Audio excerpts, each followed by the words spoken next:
جناب شیخ الله حفظتون بکنه، حالش بهتر شده، خوبین انشالله. اهلا و سهلا شیخ عزیز. شما نگاه بکنید اکثر مسلمانان ما به کفار بماند، اکثر مسلمانان ما توحید را بلد نیستند. 99% مسلمان ما که نماز میخوره اون یکی کار انجام میده، روزه میگیره، هنوز وارد توحید نشده، توحید رو نمیدونه، ارکان توحید رو نمیدونه، ارکان کلمه رو نمیدونه، شرایط رو نمیداند. 99% مسلمان ما که نماز میخوره اون یکی کار انجام میده، روزه میگیره، هنوز وارد توحید نشده، توحید رو نمیدونه، ارکان توحید رو نمیدونه، ارکان کلمه رو نمیدونه، شرایط رو نمیداند.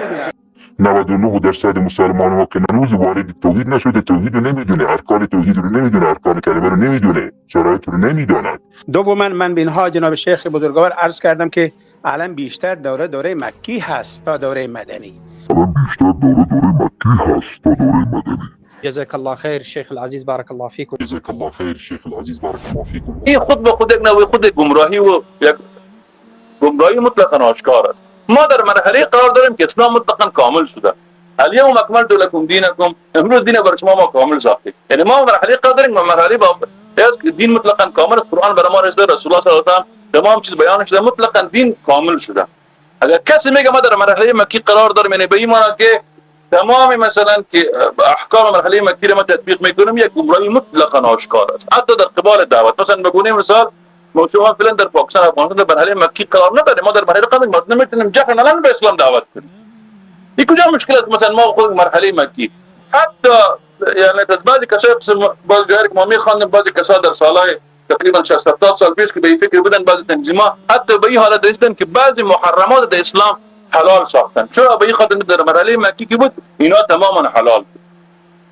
یعنی یک گمراهی مطلقاً آشکار است که نباید ما شما در مرحله قادم که اسلام مطلقاً کامل است، بر ما مطلقاً اسلام چیزی بر ما رسیده و اسلام با شکل به مردم باید دعوت کنیم اون قسمی که رسول الله صلی الله علیه و سلم دعوت کرده.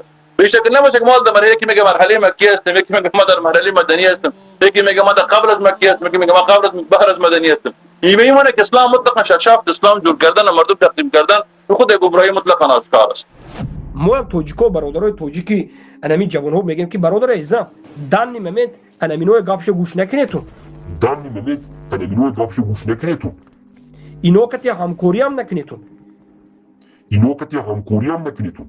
اینو جای گفتگوشمه نرویتون جای گفتگوشمه، ما او عالمه که سخن در کتابی خود از جهاد نگفت، عالم نمیگه.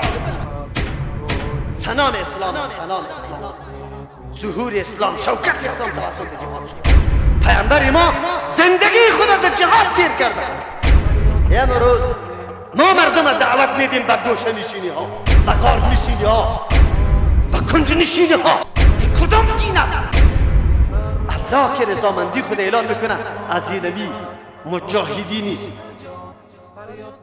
سرسپرده میکنه، بیعت با پیغمبر به دادن خون خود میکنه که ما از این نقطه از این مقام فرار نکنیم. بیا امروز حاضر شما کسی فقط بگوید که ما استاد هستیم. به الله قسم معرکه حق و باطل تا روز قیامت ادامه میکنه. این نمیتونر دوام داره، اما در میدان خیلی کم مردم است که استادگی بود مقاومت بکنه. تا مرحله آخری که خون دادن است دوی استاد شود، این بسیار کم مردم است، کم پیدا میشه. راهی نجات فریاد میکنیم بر راه جهاد، این راه حق